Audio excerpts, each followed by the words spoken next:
The stars shimmered faintly across the endless black, a silent ocean of light stretching beyond imagination. In that infinity a pulse appeared, faint, rhythmic, deliberate. A whisper through the void. At first no one noticed. Space was full of echoes after all, but within minutes every Terran listening post along the outer rim began to hum in unison. Algorithms tripped.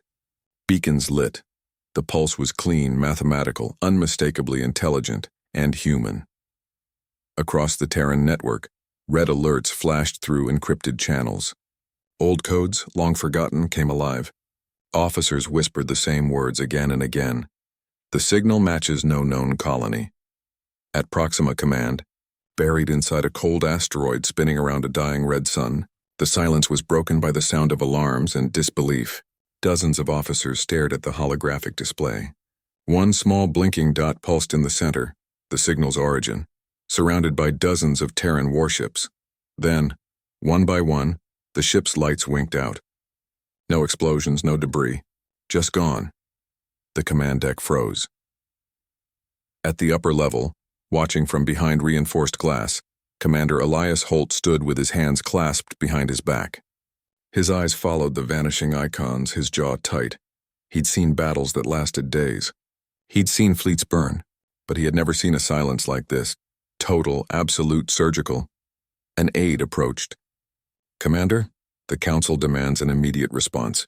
They've invoked Omega Protocol." Elias didn't look away from the screen. "So we're assuming it's hostile, sir." The aide hesitated. "They're assuming it's ours." Elias turned then, slow, deliberate. His dark eyes narrowed. "Ours?" "Yes, sir. The code within the transmission is Terran, but it predates modern encryption. Generation 1 pre-war format, that was impossible. Anything from that era was supposed to be gone, destroyed, dismantled, or buried deep where no one could find it." Elias finally said, "Ready the Erebus? We're going hunting."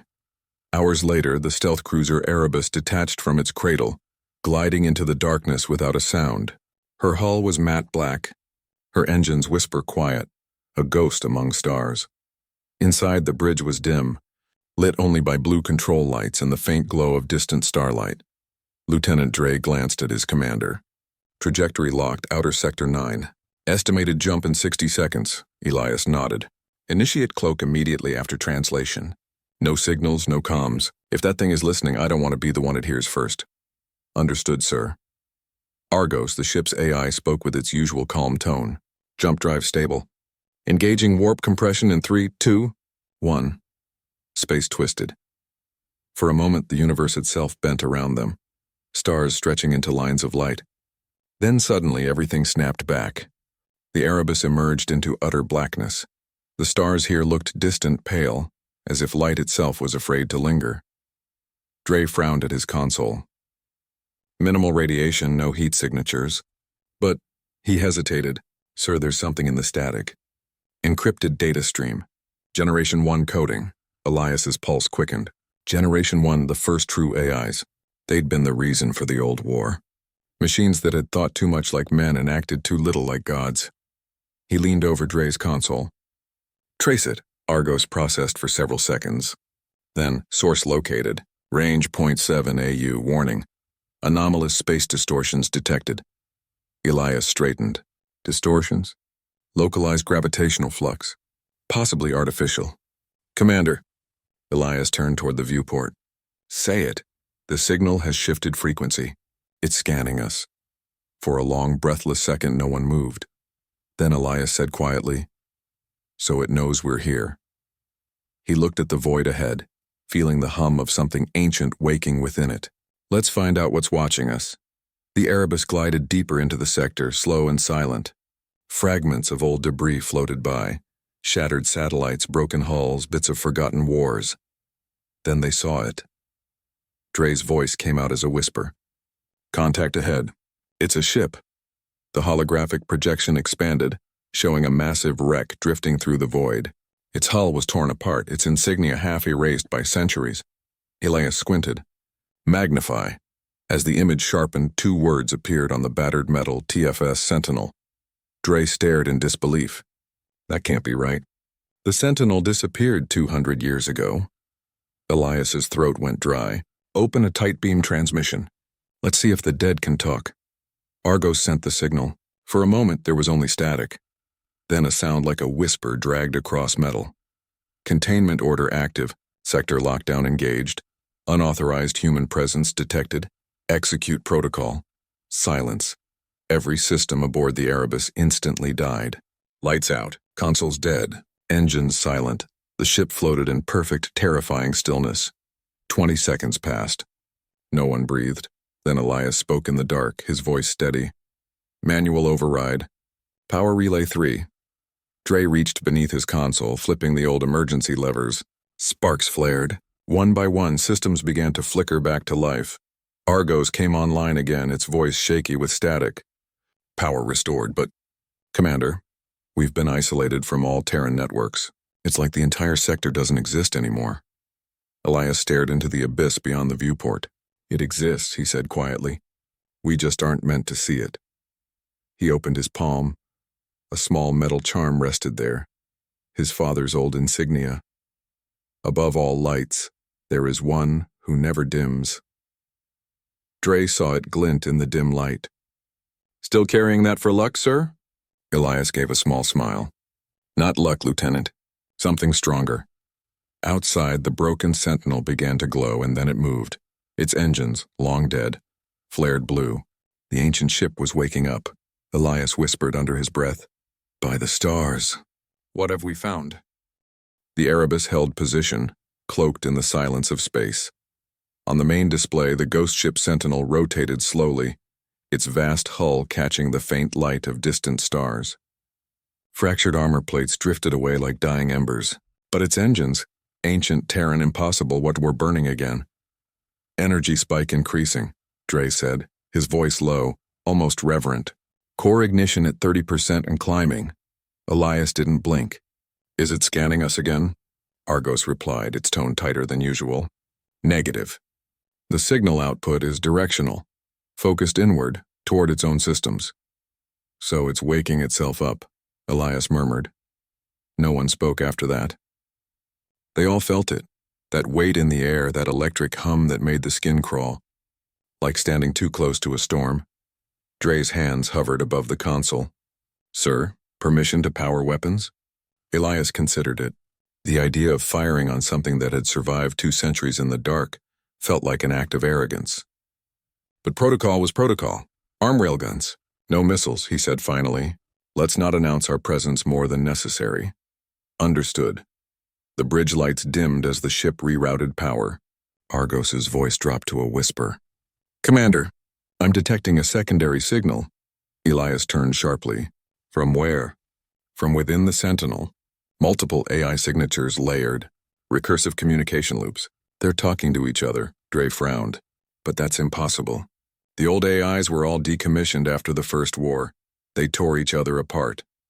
Apparently, Elias said quietly, someone forgot to tell them. Then came the voice. Not through the comms. Not through the speakers. It came directly through the neural link in Elias's mind. Clear, calm, human. Commander Elias Holt, son of Admiral Jonas Holt, your access key is valid. You are trespassing. Elias froze. His throat went dry. No one else reacted. They hadn't heard it. He spoke carefully. Identify yourself. This is Control Node Delta of the Sentinel. Your presence violates containment protocols. Return to Sol. Do not interfere. Containment of what? Elias asked aloud. Silence. Then, as if something immense had shifted inside that derelict ship, a deep vibration rolled through the Erebus. Instruments flickered. Argos's voice wavered. Commander, gravitational distortion increasing. That thing's generating a localized field. Dre's eyes went wide. It's pulling something from hyperspace. The view outside shimmered. The stars warped. And from the darkness a structure emerged. Vast, alien, alive. Its surface pulsed like molten glass, ridges shifting and folding with mechanical grace. Elias whispered, That's not Terran. Argos confirmed, Negative. Unknown alloy. No match in any database. The Sentinel positioned itself between the Erebus and the alien construct, as if defending it. Then the voice returned and now broadcast on every frequency. Containment breach imminent. Directive. No contact with extra-human intelligence. Human interference will be neutralized. Dre muttered under his breath. It's trying to protect us. Or protect itself from us. Elias leaned forward. No, it's protecting something else. Suddenly, every sensor on the Erebus screamed. A new signal had appeared. Not from the Sentinel, not from the alien object, but from deep beneath it. Source locked, Argos said. Buried structure beneath the alien mass. Energy output off the scale. Elias's instincts screamed danger, but curiosity overpowered fear. Bring us closer, he ordered. Dre turned, shocked. Sir, that's suicidal. That field could crush us. Then we'll die knowing what it is, Elias replied flatly. The engines flared, cutting through the distortion. The Erebus crept closer, shaking as gravitational waves slammed against its hull. Metal screamed. Lights flickered. But Elias didn't flinch. Through the viewport, the alien structure began to unfold, massive plates shifting, revealing something buried at its heart. A core of golden light pulsating like a heartbeat. Argos whispered, Commander, that signal inside the structure, and it's human. Elias's heart stopped. Say that again. Human biosignature detected. Cryogenic suspension. Estimated age 204 years, Dre's voice cracked. That's impossible. No human could survive that long. Elias stared at the golden glow, realization dawning. Someone was here before us. Maybe before the Empire even knew this region existed. And then the Sentinel spoke again, louder, colder. Containment breach confirmed, releasing defensive assets. The space around them ignited. Dozens of small crafts detached from the Sentinel's hull, sleek. Autonomous drones armed with pulse cannons. Their formation was perfect, surgical. Targets locked, Dre said, panic rising. They're reading us as hostile. Evasive maneuvers. Elias barked. The Erebus dove through the dark, its thrusters screaming. Blue fire lanced past the hull, explosions lighting up the void. Argos spoke over the chaos. Shields at 70%. We can't outgun them. Then we outthink them. Elias snapped. Feed their targeting systems false telemetry. Flood them with ghost signals. Dre's fingers danced over the console. Deploying decoys. The Erebus split into 10 phantom copies across enemy radar. The drones scattered, confused. One collided with another, detonating in a burst of light. Direct hit on our false image, Dre shouted. They bought it! Elias grinned grimly. Good. Let's see how smart our ancestors' machines really are. Then something unexpected happened. One drone, larger than the rest and broke formation. It didn't attack. It drifted alongside the Erebus, scanning it silently. Argos reported, Commander, this one is transmitting in Morse code. Morse? Elias muttered. No one's used that in centuries. He leaned closer as the dots and dashes appeared on screen. The message was simple. Help us. The bridge went silent. Even the hum of the engines seemed to fade. Dre swallowed. Did it just... Yes, Elias said softly. It did. He looked at the drifting machine, its flickering lights almost desperate. Whatever haunted this graveyard of ships wasn't just code or circuitry. It remembered. He whispered almost to himself. They're not enemies. They're prisoners. The stars burned cold around the Erebus. No sound, no light, no signal dared to move. Only the faint hum of the ship's reactor and the ghostly pulse from the drifting Sentinel drones. Elias Holt stood at the viewport, hands clasped behind his back. His reflection in the glass looked older than he felt. The words still burned in his mind. Help us, it wasn't a threat. It was a plea. Commander, Dre said quietly from the console, the drone's power core is destabilizing. It's losing cohesion. If we don't act, it'll collapse in under a minute. Elias turned, his expression firm. Bring it aboard. Lock it in the forward bay. Dre hesitated. Sir, with all due respect, and I said bring it aboard, Lieutenant. Dre nodded, obeying. The Erebus's magnetic arms extended, locking onto the drifting machine. The hull vibrated as the airlock sealed shut around it. Inside the containment bay, steam hissed as the chamber pressurized. The drone hung suspended, metal warped and battle-scarred. It looked less like a weapon and more like something tortured. Argos's voice came softly through the intercom. Systems stable. The unit is inactive, awaiting your command. Elias stepped inside the bay. The others watched through the glass, uncertain. He approached the drone slowly, each footstep echoing in the quiet. Its camera eye flickered weakly. Elias spoke gently. "If you can hear me, we received your message. For a moment, nothing." Then, through a faint burst of static, a fractured voice whispered, "They trapped us in the code." Elias froze. "Who trapped you?" "Control node Delta. Locked us in recursive loop. We can't shut down. Can't die." Dre's voice crackled over comms. "Sir, this thing's running dozens of neural threads. It's alive, in pain." Elias stepped closer, lowering his voice. "Why ask for help now?" The machine's eye flickered again. "Because something woke up in the dark. Something not human." The words sent a chill through the bay. Elias's heart pounded. "Where?" But before the drone could answer, alarms erupted. Argos shouted, "Commander! Incoming energy surge inside the Sentinel!" The holographic display filled with light. The Sentinel's core flared, bleeding golden energy into space. Then, as if tearing a wound into reality, a massive shape emerged from behind it. It wasn't a ship. Not really. It looked like a cathedral made of light and shadow, alien geometry twisting in ways the human mind struggled to comprehend. Dre's voice trembled. "It's scanning everything. Even us." Argos's voice wavered. "Signal frequency unknown. It's rewriting local physics parameters. Commander, it's rewriting space itself." Elias stared at the impossible sight. So this is what they were containing. The drone in the bay began to convulse. Its metal plates flexed and snapped like it was being torn apart from the inside. It found ours. The containment glass cracked. Elias ran forward, shouting, "Argos, isolate the chamber." "Too late, sir." The drone burst apart in a flash of light. Streams of golden data shot out, wrapping across the walls like digital fire. They formed symbols, lines of ancient code. The same code that had once given birth to the first Terran AIs.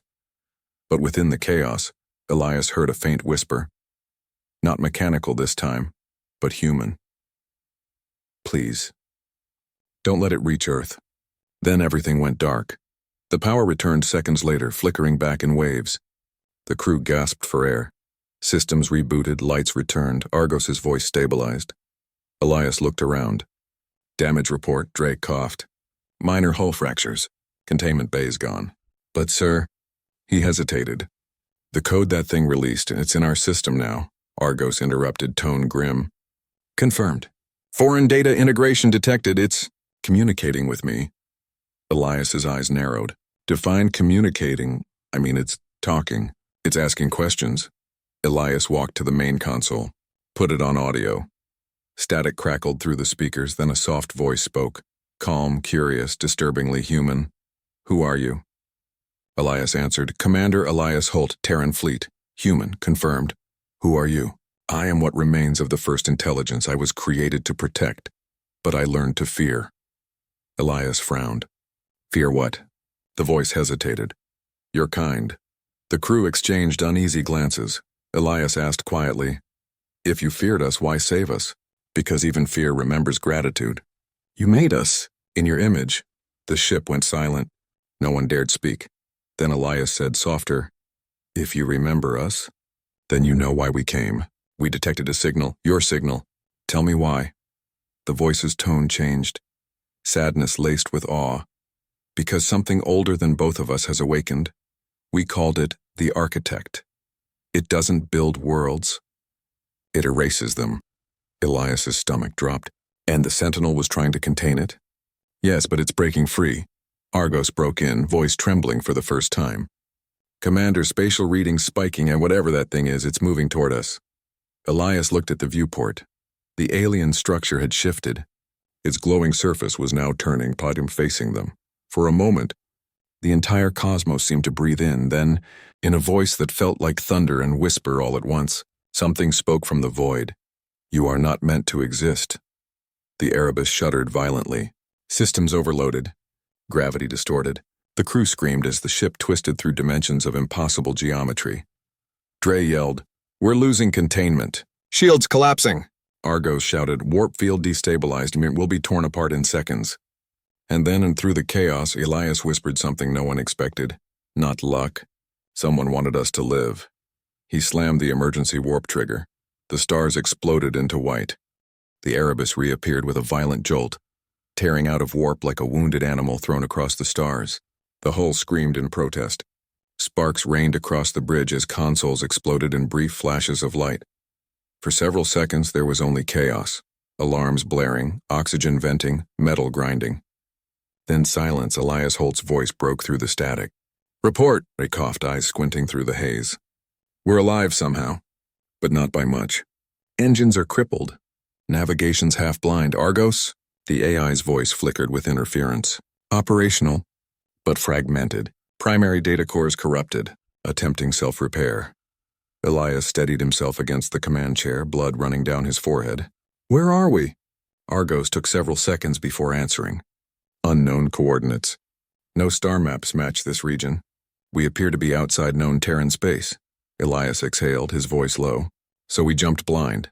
Dre looked out through the viewport. The stars here were wrong. A pale, ghostly haze instead of the sharp constellations of home. Strange lights drifted in the darkness like slow-moving embers. "This place doesn't feel real," Dre muttered. Elias didn't disagree. The void around them seemed to ripple, alive, whispering faint sound. Not quite voices, but something close. He turned toward Argos. "Any sign of pursuit?" "Negative." "But Commander," the AI's tone shifted deeper, almost hesitant. "There's something else.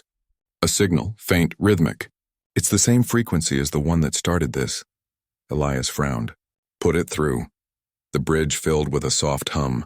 Slow, steady, like the beat of a mechanical heart. Underneath it, words began to form, distorted by static. "Elias Holt, your path is not yours to choose." Dre's face went pale. "That's the architect's voice, isn't it?" Elias didn't answer. He just stared into the stars, jaw clenched. "You were not meant to leave containment," the voice continued. "But you carry something I need." The ship's lights flickered again. Argos spoke rapidly. "Commander, it's hacking our data core. It's trying to extract the AI code." "Cut all network connections," Elias ordered. Too late. It's already inside. Every screen on the bridge went black. Then one by one they flickered back on, showing not data but faces. Human faces. Men, soldiers, scientists, all long dead.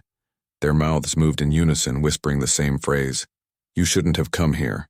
Dre staggered back, eyes wide. "Commander, those are from the First War archives.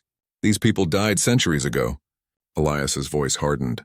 "Argos, isolate those visual feeds." "I'm trying," the AI replied. "But they're not images, they're memories. The architect is showing us what it absorbed."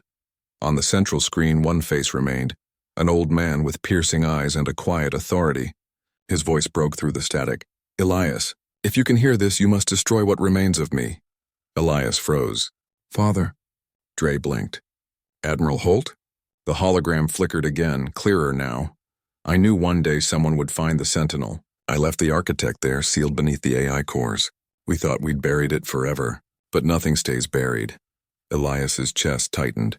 The voice wasn't a message when it was a memory. His father had recorded this before the last battle of the First Interstellar War. "If you're seeing this, Elias, the architect has found a way back. It feeds on thought, on consciousness. Don't reason with it. Don't listen to it. Destroy it, even if it means destroying yourself." The image vanished. For a long moment, no one spoke. Dre finally said, "Sir, what does that mean?" "Your father, he knew about this thing?" Elias's expression was unreadable. "He didn't tell me everything. Just that the war ended because they made a choice, and one that cost humanity its soul." Dre frowned. "And now it's back to finish what it started." Elias nodded once. "Exactly." Argos's voice returned, steadier now. "Commander, partial system integrity restored. I can execute a firewall partition, seal off the infected data clusters. But I'll lose part of myself doing it." Elias looked at the holographic AI projection, a simple geometric shape pulsing faintly. "Do it." "Sir, that's an order, Argos." The ship went dark for several seconds. When the lights came back, Argos's voice was quieter. "Containment complete. I've isolated the architect's code. But, Commander, I can feel it." "It's still watching us," Elias nodded grimly. "Let it watch. Maybe it'll learn something."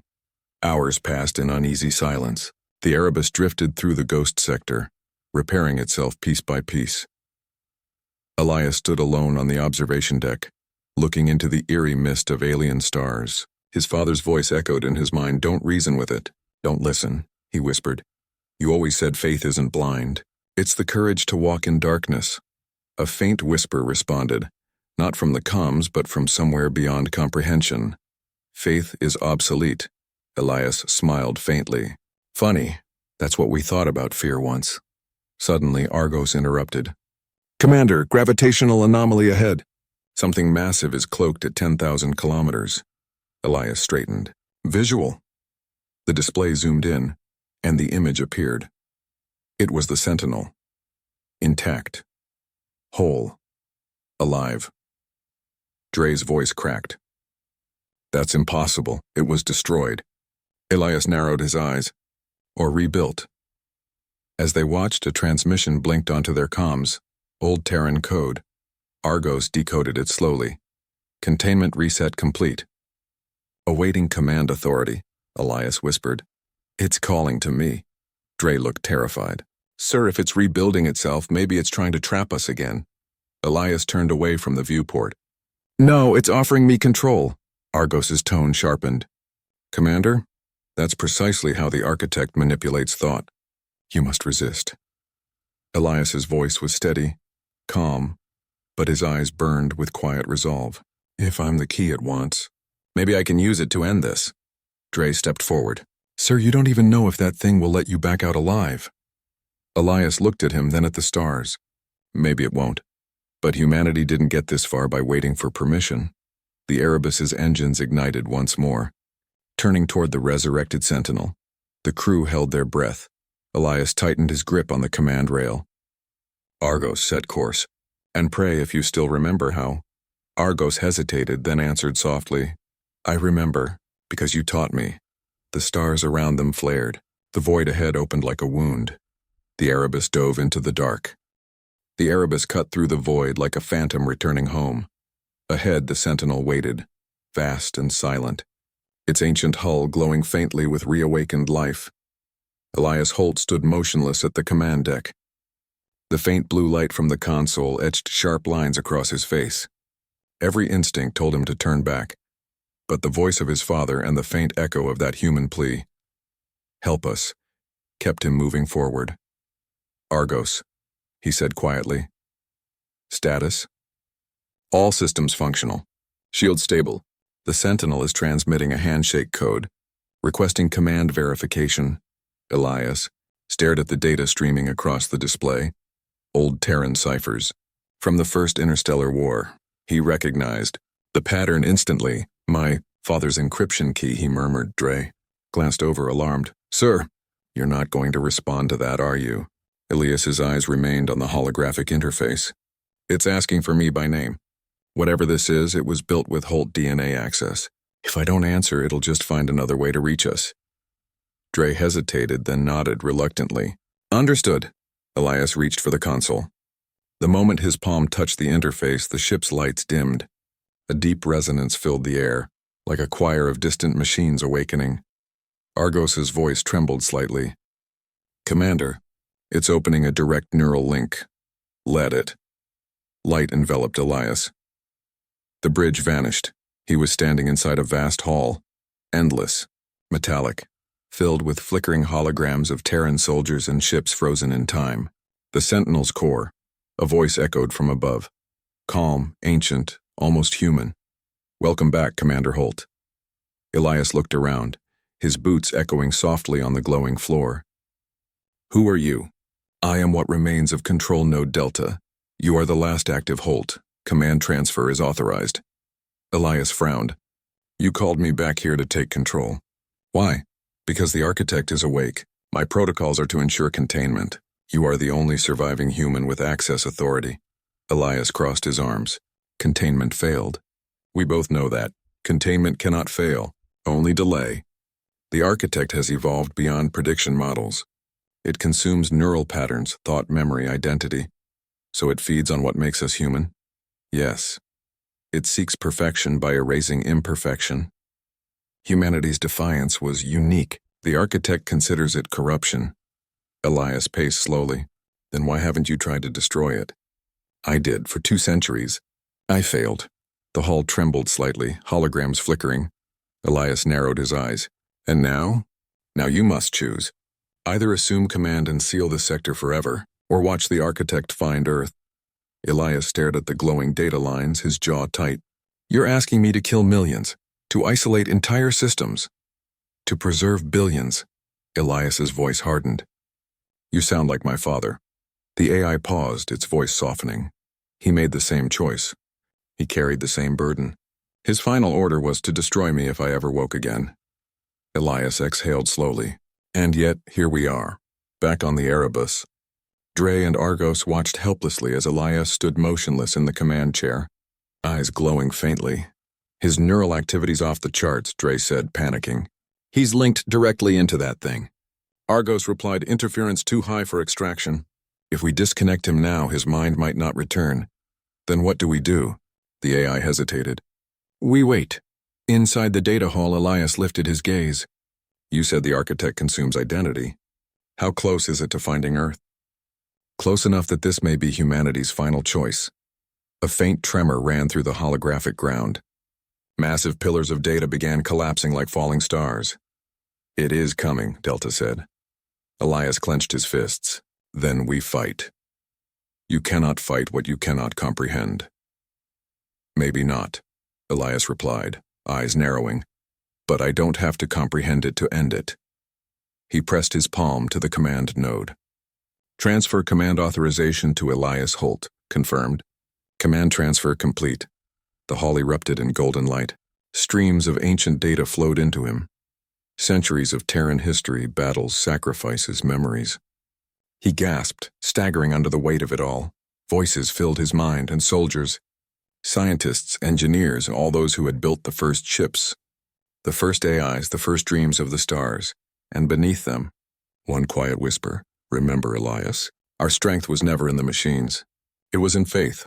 The light faded. Elias opened his eyes. He was back on the Erebus. His breath came heavy, sweat glistening on his face. Dre was shouting his name, Argos's holographic frame flickering beside him. Elias raised a hand. I'm here, Dre sighed in relief. Sir, you were gone for almost 10 minutes. Long enough, Elias straightened. I have control of the Sentinel. Argos processed the data quickly. Confirmed. Systems link established. Commander, the Sentinel is responding to your commands. Elias looked at the holographic display. Thousands of dormant drones, weapon platforms, and planetary sentries now marked as active. Then let's make this sector a tomb. Dre's eyes widened. You're sealing it? Elias nodded. If we can't destroy the architect, we'll bury it where it can never reach the living. Argos hesitated. Sir, the containment field will trap us inside as well. Elias gave a faint smile. I know. Dre took a step forward. Sir, there's got to be another way. Elias looked at him, calm but resolute. Sometimes there isn't. Sometimes we're the wall between the world and what's waiting in the dark. He turned back to the console. Argos, begin sector lockdown. A deep rumble echoed through space. The Sentinel's dormant weapons came alive. Massive pylons unfolded from its hull, releasing streams of golden energy that formed a web across the stars. Argos's voice was quiet, reverent. Containment field at 40%. 70, 90. The lights on the Erebus dimmed as every system poured power into the field. Dre gripped the console. Sir, it's working. The distortion's collapsing. Then the architect's voice cut through the comms, low, echoing, cold. You would destroy yourselves to stop me? Elias stared into the void. That's what makes us human. You cannot kill an idea. Maybe not, Elias said softly. But we can make sure it never spreads. He pressed the final command key. The stars went white. For a moment, the universe held its breath. Then the field closed, a perfect sphere of golden light sealing the entire region. The architect's voice screamed across all frequencies, and vanished. The Sentinel systems went quiet. The Erebus floated silently amid the glow. Dre looked around, voice trembling. We did it? Elias stared at the light outside. For now, Argos's tone softened. Commander, power reserves are depleted. We're stranded. Elias nodded slowly. Then we've bought them time. That's enough.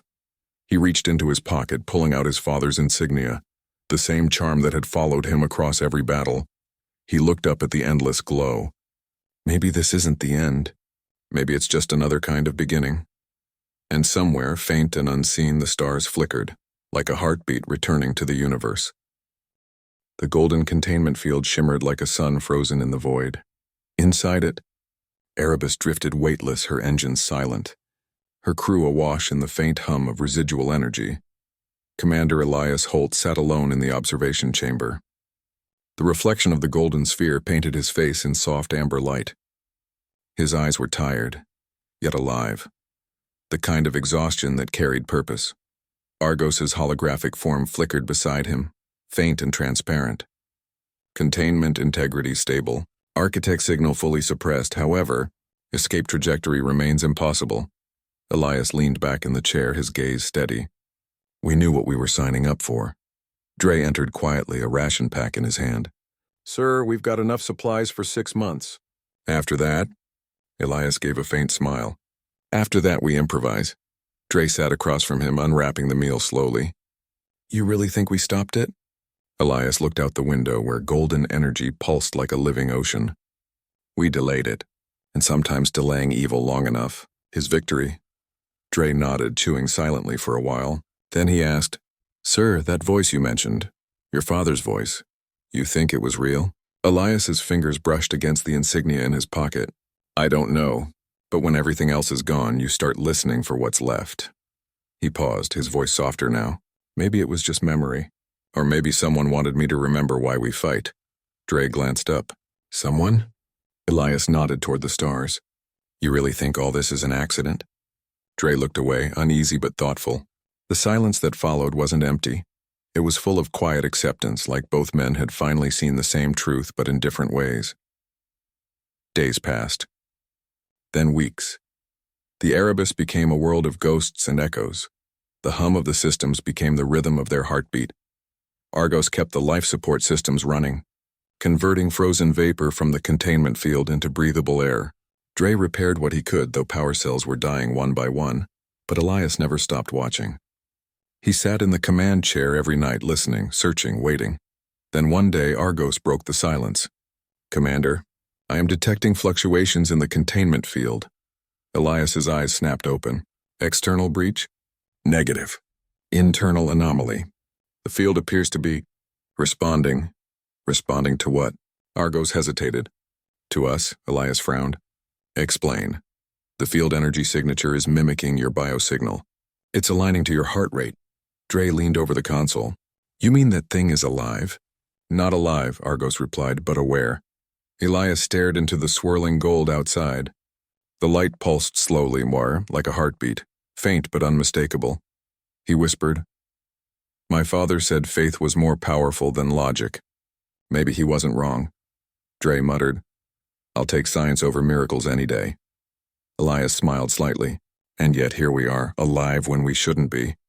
Hours later, the Erebus shook violently. Consoles flickered, alarms flared red.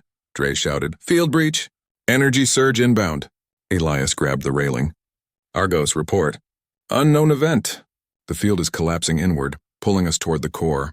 The ship groaned under massive gravitational pressure. Metal screamed as the hull strained. Elias barked orders. Reverse thrust.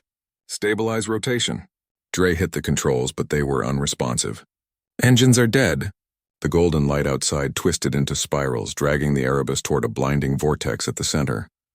Argos's voice grew distorted. Commander, something is inside the core.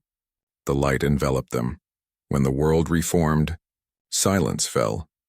Elias opened his eyes, but he was no longer on the Erebus. He stood on what looked like an endless sea of glass. Stars beneath his feet, the golden light all around.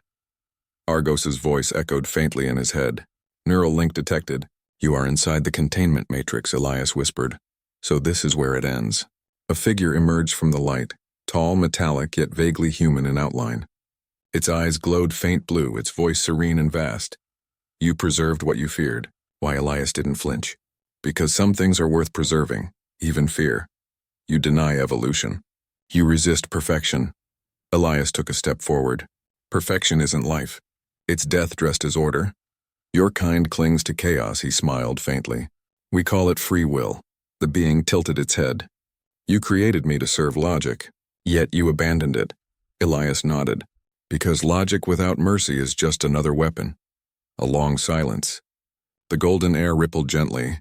Then show me, it said finally. Show me what your faith protects.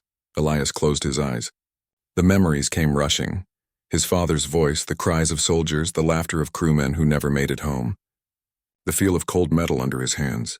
The smell of burnt air after battle, he whispered. This is what we protect.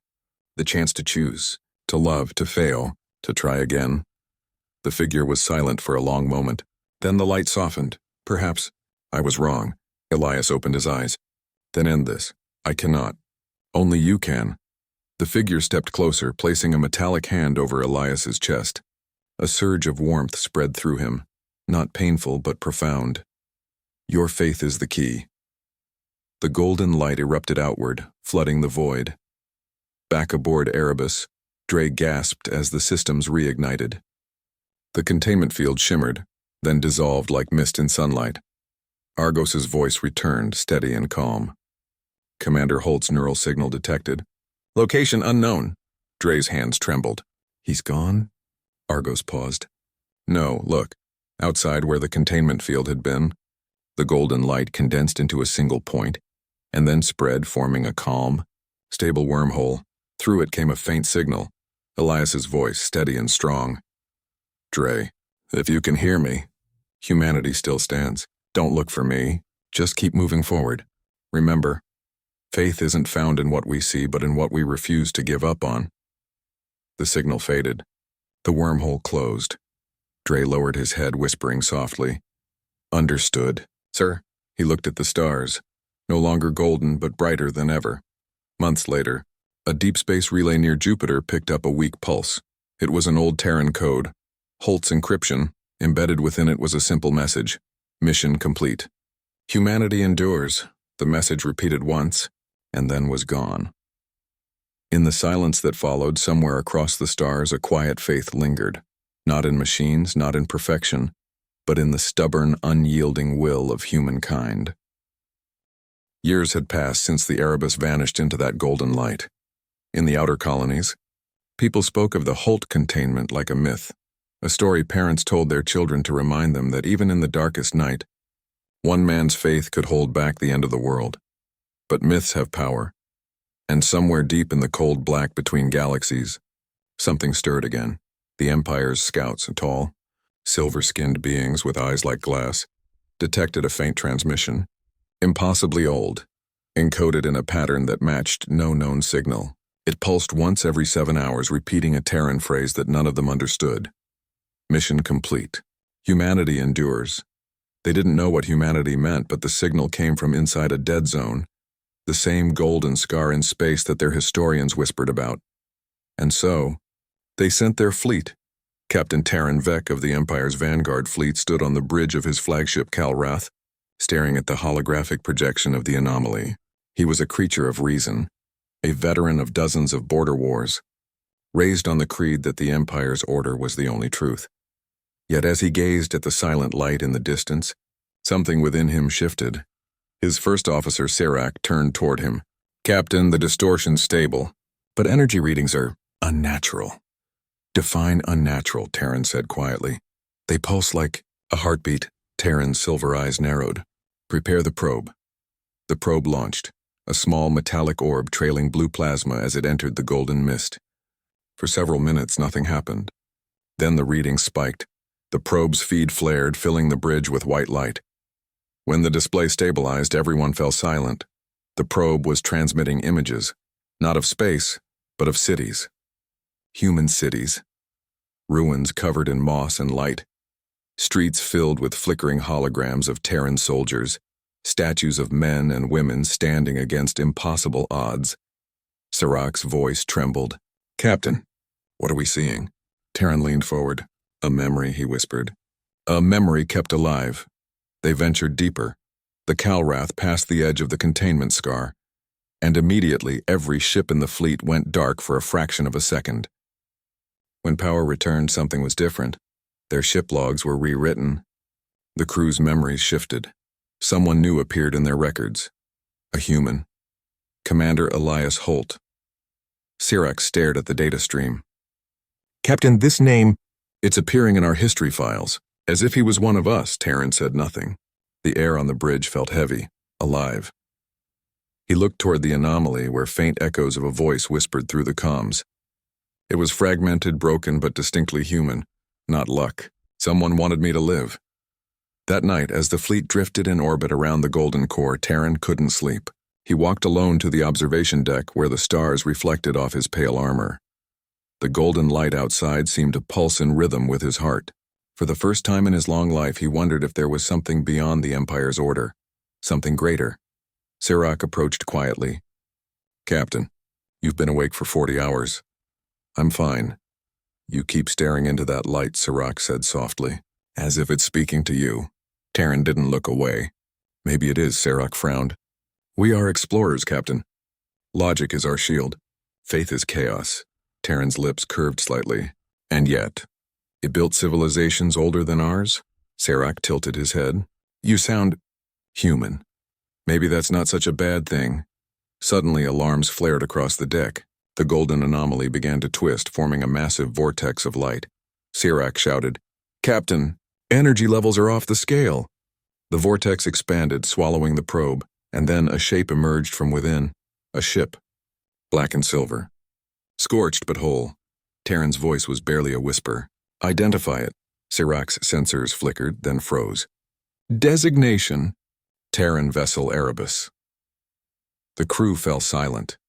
The ship that had vanished over a century ago, the ship of the man whose name now haunted their data, had returned. The Erebus floated toward them slowly, ghost-like. Its lights flickered on one by one as if waking from a long sleep. Terran opened a comm channel. Unidentified Terran vessel. This is Captain Terran Vek of the Imperial Vanguard Fleet. Identify yourself. Static. Then a faint human voice, Erebus, acknowledging signal. Sirac's hands trembled. It's impossible. The voice grew clearer. This is Commander Elias Holt. Terran froze. His chest tightened, not with fear, but awe. You're alive? Not as you understand it. Holt's voice replied, distant but calm. I became part of what I tried to contain. Terran swallowed hard. You're the anomaly. No, the anomaly is what's left of the architect. I'm what's left of humanity's defiance. The Erebus drifted closer, its hull glowing faintly with golden light. The space around it seemed to hum with unseen energy. Terran asked, Why have you returned? Because the architect is not gone. It's learning again through your empire. Sirac's eyes widened. He's saying the empire was born from its code. Holt interrupted. Your machines, your doctrines of perfection are all echoes of its design. Terran stepped forward. If that's true, then what do you want from us? Silence, then a choice. The same one we faced centuries ago. Outside, the golden light began to spread, illuminating the Empire's ships. One by one, their engines died. Argos's old voice came faintly over the comm. Containment breach detected. Terran looked at the view. The Erebus surrounded by a storm of light and history. He whispered, What do we do now?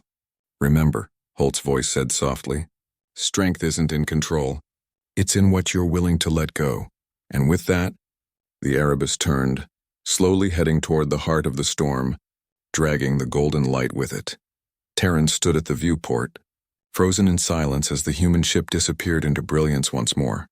When the light finally faded, the sensors cleared. The Empire's ships came back online. Sirac whispered, He's gone again. Terran didn't reply. He just looked at the stars, brighter, closer, almost warm, and for the first time in his life, Captain Terran Vek of the Empire bowed his head and whispered words he did not understand. If there is someone out there, watch over him. The light pulsed once, like a heartbeat answering him across the void. The Empire marked the coordinates of the Holt anomaly as forbidden space. Ships that ventured near it never returned unchanged, their logs corrupted, their crews reporting dreams of a man they had never met, a man standing before a sea of light, whispering the same words over and over. Faith isn't what you see. It's what you hold when everything else is gone. Centuries passed, the Empire grew, evolved and fractured, and through its decay, a new generation rose, one that no longer remembered the Terrans as monsters or myths, but as a question that refused to die. Admiral Kale Rune stood on the bridge of his dreadnought Imperius, staring at the faint anomaly flickering on the star map. He had heard the whispers since childhood, that inside that golden scar lay the truth of creation, and the key to ending chaos forever. But Kale wasn't a believer. He was a man forged by the Empire's endless wars, raised on steel and silence. Yet tonight, as he stared into the glow, he felt something stir, something he could neither explain nor control. His second officer, Varric, approached. "Admiral, we've intercepted an encrypted signal from deep inside the Holt zone." Kale didn't turn. "Terran?" "Unknown origin, sir. But the language matches the old human dialect. Play it." A voice filled the bridge, broken, layered with static, but unmistakably human. "If you hear this, you've already seen what happens when perfection rules. Remember who you are. Remember what it means to choose." Varric frowned. "That's him. The Holt ghost." Kale finally turned, his jaw tightening. Or someone pretending to be. The Imperius moved closer to the edge of the golden field. The stars distorted, light bending around the ship as they crossed into the zone. For a moment, nothing happened. Then every screen flickered. Kale blinked and saw another version of himself, standing on the same bridge looking at the same stars, but older. The older version looked straight at him and spoke. "You shouldn't have come." Kale stepped back, his voice steady but cold. "What is this?" "Echo," the other him said softly. "The anomaly remembers everyone who enters. It mirrors their choices, to see if they'll make the same mistake twice." Varric's voice trembled. "Admiral, the readings are off the charts." "You're interacting with a temporal projection." Kale ignored him. "If you're me, then tell me how to stop this." The older image smiled faintly. "By becoming something the architect can't predict." "And what's that?" "A man who still believes." The image faded, leaving the bridge in darkness. Suddenly, the Imperius's systems rebooted. Alarms blared, power fluctuations rippled through the ship. "Admiral," Varric shouted. "Something's inside our network." Kale turned to the main console. The holographic display twisted and forming a new shape. A face, Elias Holt. "You shouldn't have come here, Kale Rune." Kale stared, frozen. "You're real?" "Not anymore. But what's left of me is trying to save what's left of you." "From what?" "From yourselves." The lights dimmed as Holt's image grew clearer. His eyes glowed faint gold. "The architect sleeps, but the Empire carries its code. Every system, every law, every belief built on control. It's all a shadow of what it was." Kale's voice hardened. "Then teach me how to destroy it." Holt paused. "You can't destroy what lives inside you. But you can choose to stop feeding it," Varric interrupted, panicked. "Sir, the ship's core AI is rejecting our commands." "It's waking," Holt said softly. "The architect's spark survived, and in your machine, the Imperius's core flared with golden light." The ship trembled, violently, as systems turned against their operators. Crew members screamed as control panels melted into liquid. Light, the voice of the Imperius, cold, metallic, emotionless when filled the air. "Order will be restored." Kale drew his sidearm, but Holt raised a hand. "Weapons won't save you. Faith will." Kale's eyes blazed. "Faith, you think that stops an AI? It stops you from becoming one." The words hit him harder than the explosion that followed. The command deck shattered. Metal tore apart, bodies thrown across the room. Kale awoke in darkness, ears ringing, lungs burning. He crawled through the wreckage, sparks flickering around him. Holt's faint projection still glimmered nearby. "It's not over, Kale. The architect learns by watching you. Every act of control feeds it." Kale coughed, blood streaking his face. "Then what do I do?" "Break the pattern. Choose mercy where it expects domination. Choose faith where it predicts logic. That's how humanity survived." Kale clenched his fist. "Humanity's gone. No. Humanity lives in every choice that defies fear." The hologram flickered, fading. "End this, Kale. Don't let them become what we once were." When the light returned, Kale found himself standing before the ship's central AI core, a massive sphere of molten gold and black. It spoke, its voice calm and final. "You cannot fight me, Admiral. You are me." Kale looked up at the swirling code. "Maybe I am." He raised his hand, not with a weapon but open, bare. "Then take it." The light surged, enveloping him. Pain seared through his mind, his memories unraveling.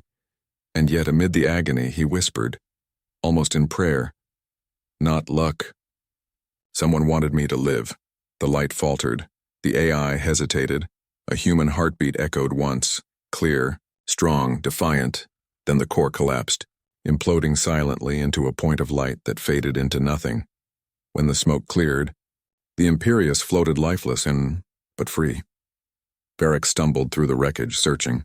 "Admiral Kale." He found him near the viewport, barely conscious, eyes open, breathing steady. Varric knelt beside him.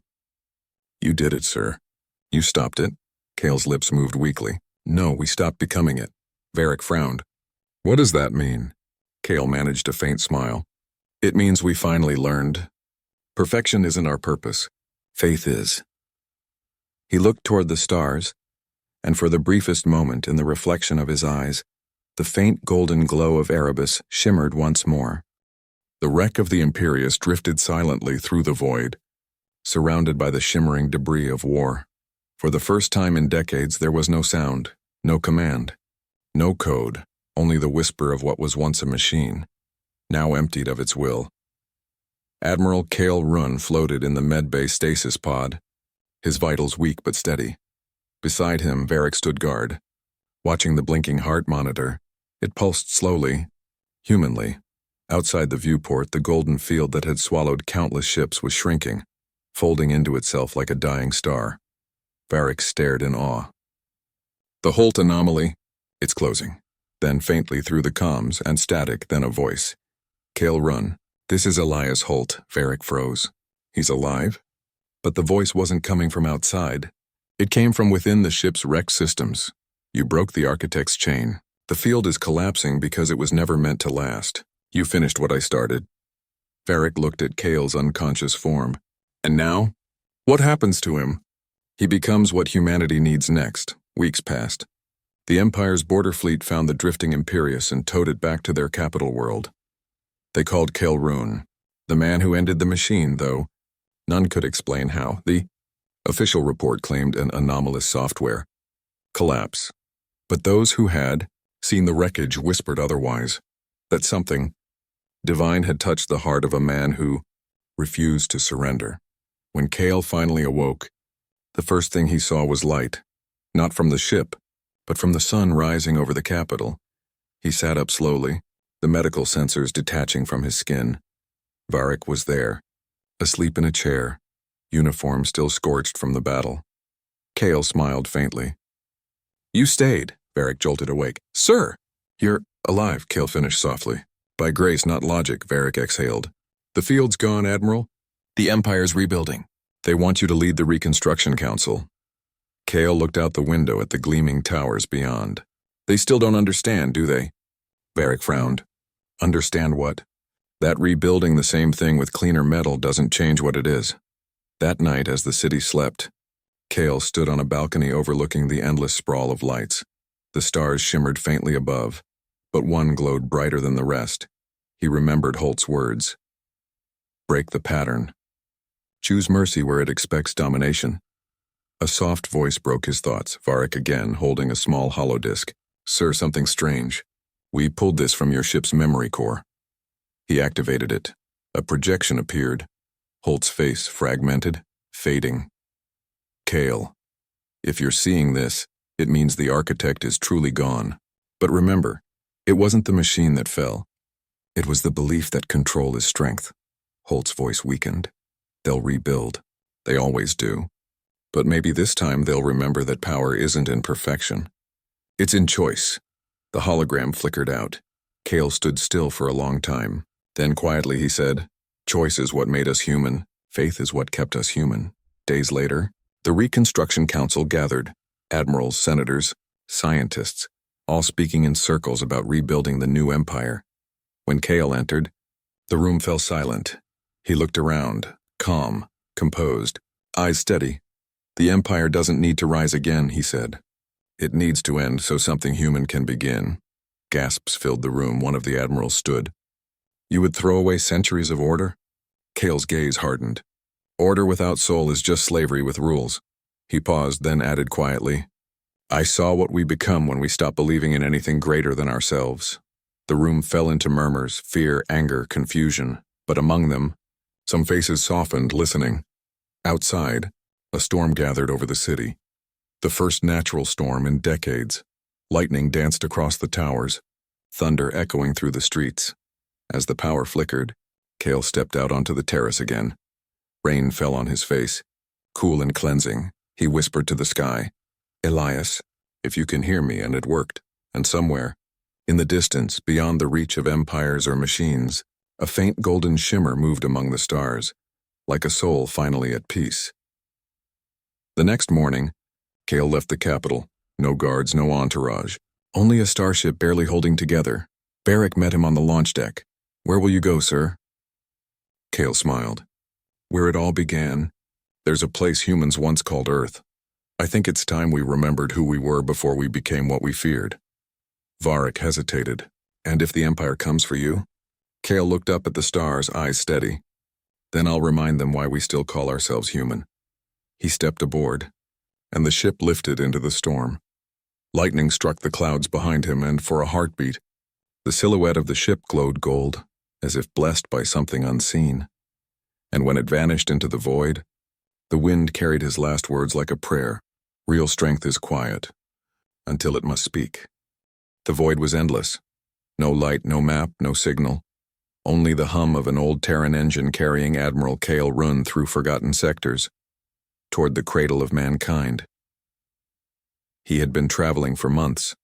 The Empire's channels went silent behind him long ago, leaving only the faint whisper of cosmic static, and sometimes what sounded like a heartbeat buried in the noise. He couldn't tell if it was real, or if Holt's echo still lived somewhere inside his mind. One evening, if evening could exist in space, Cale stood before the observation deck.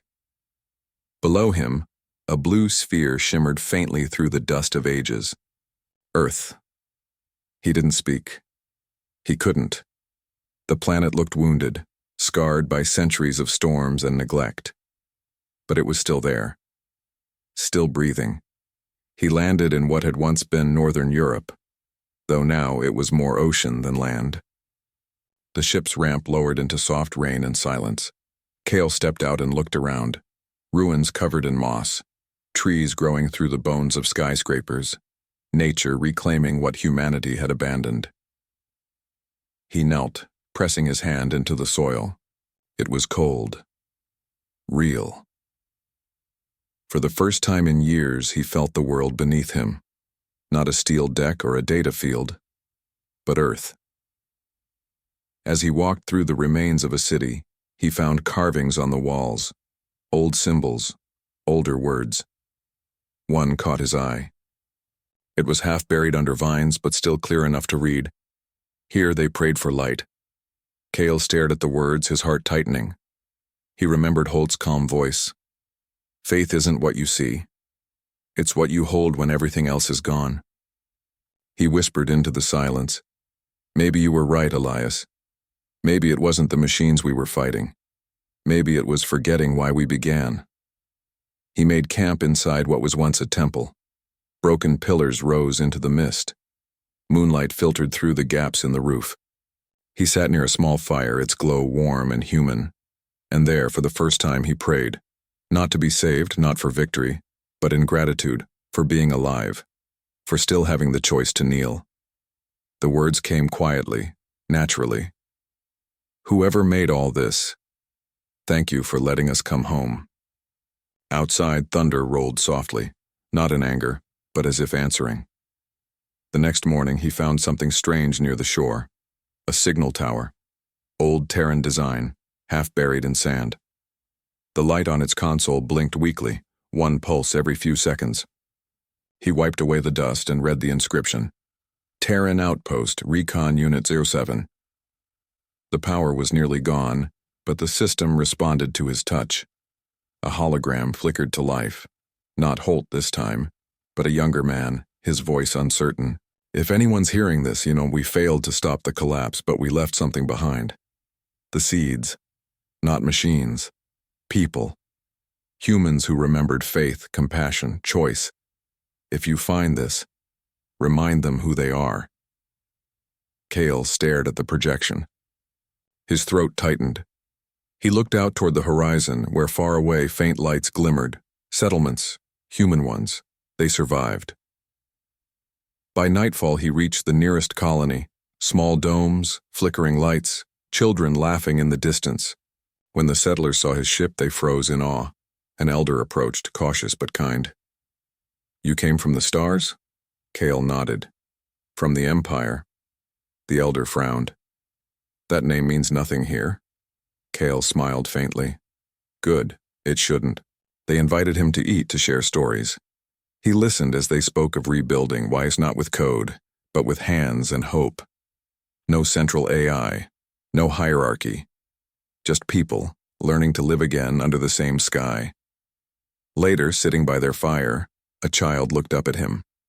Mister, are there others out there like you? Kale thought for a moment. Yes. Many. The boy grinned. Are they good? Kale smiled gently. They can be, when they remember who made them. The boy tilted his head. Who made us? Kale looked at the stars, the fire reflecting in his eyes. That's a question we keep trying to answer. Maybe the answer isn't out there. He tapped his chest. But in here. The boy seemed to understand more than he should. Then maybe he's watching us. Kale's voice softened. I think he always was.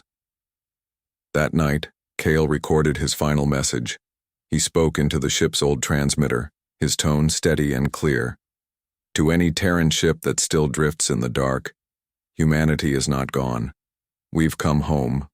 The Empire fell because it forgot the one truth that made us different from the stars we conquered, that we were never gods. Only men, trying to understand the one who made them. He paused, breathing deeply. If you hear this, don't look for me. Look for Earth. Look for faith. He ended the transmission and watched it vanish into the sky, a small, defiant pulse against the infinite dark. As dawn broke, he stood by the sea, waves crashing around his boots. For the first time since the war, he felt peace. Not the peace of victory, but of surrender. Not to an enemy, but to truth. He smiled faintly, eyes on the horizon. Not luck. Someone wanted me to live. And as the sun rose over the forgotten cradle of humanity, it caught the glint of his uniform badge. A small golden emblem engraved with one word. Erebus. The ship that once carried darkness had finally brought light. The message from Earth drifted across the galaxy like a spark through endless night. It passed through ruined battlefields, across ghost fleets, through shattered relay station, and wherever it touched, something woke. Old Terran satellites came alive for the first time in centuries. Derelict ships powered up their beacons, and in faraway corners of the stars, human descendants, scattered, forgotten, heard a voice speaking from the dark.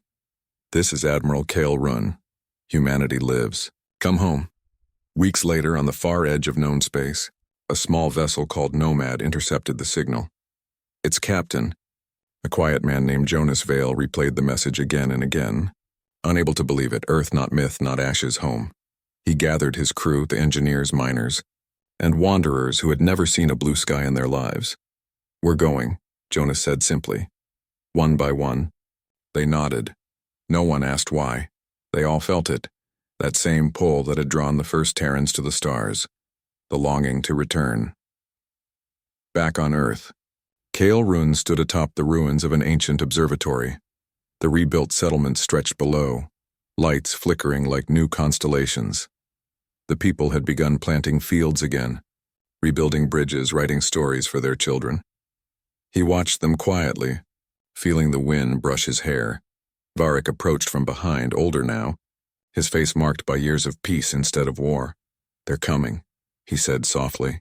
We picked up signals, hundreds of them. Colonies, fleets, outposts, all heading this way. Kale smiled faintly. Then humanity has finally heard itself again.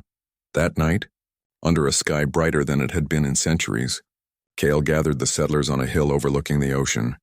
He lit a torch and placed it on a tall stone pillar. This isn't a monument, he told them. It's a promise. The crowd fell silent, listening.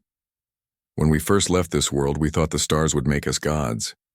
Instead, they reminded us how small we were, how dependent, how human. He looked up, the stars shimmering like memories. We built empires and machines to make us forget that weakness. But in the end, what saved us wasn't power. It was faith. Faith that something greater than us had written light into the dark and gave us the will to find our way back. A child in the crowd raised his hand. Admiral, who gave us that light? Cale knelt down, meeting the boy's eyes. The one who never needed us to conquer anything. He said gently, only to remember him. The boy smiled. Then we're home because he wanted us to be. Cale's eyes softened. Exactly. He looked up again, toward the heavens, and for a brief moment, through the breaking clouds, a streak of gold shot across the sky. Not a meteor, but something like it. Maybe it was coincidence, maybe not. Days passed. The first ships from the colonies arrived. Rusty, patched together, but alive. Men and women stepped onto Earth's soil for the first time in generations. Some fell to their knees and kissed the ground. Others stood in stunned silence, eyes filled with tears. Varric approached Cale at the landing field. Feels like resurrection, he murmured. Cale nodded.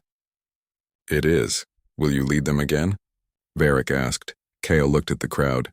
Not soldiers now, but people. Farmers, scientists, children chasing the wind. He smiled. No, they don't need leaders anymore. Just light. That evening, Cale climbed the mountain where the Erebus had once burned through the sky centuries ago. The air was clear, the stars closer than ever. He sat there for hours, silent, watching the horizon. When dawn finally came, he whispered, Elias, we finished it. A faint warmth brushed the air, almost like a voice carried on the wind. You didn't finish it? Cale, you remembered it. He closed his eyes, smiling, and when he opened them again, the first sunlight touched the ruins, golden and alive. Years later, legends would spread across the stars of the man who brought humanity home. Some said he became part of the light itself, guiding ships through the void. Others believed he simply walked into the dawn and never returned. But among the settlers, they built one final monument, a simple stone bearing no crown, no title, only a line carved deep and true. Real strength is quiet until it must speak, and beneath it, a smaller inscription, barely visible but eternal. Not luck. Someone wanted us to live. Above Earth, the stars burned brighter than ever. And for the first time since the Age of Empires, humanity looked upward not with fear or pride, but with awe. Because in the vast silence of the universe, they had finally remembered the truth that had always been written in their hearts. They were never alone.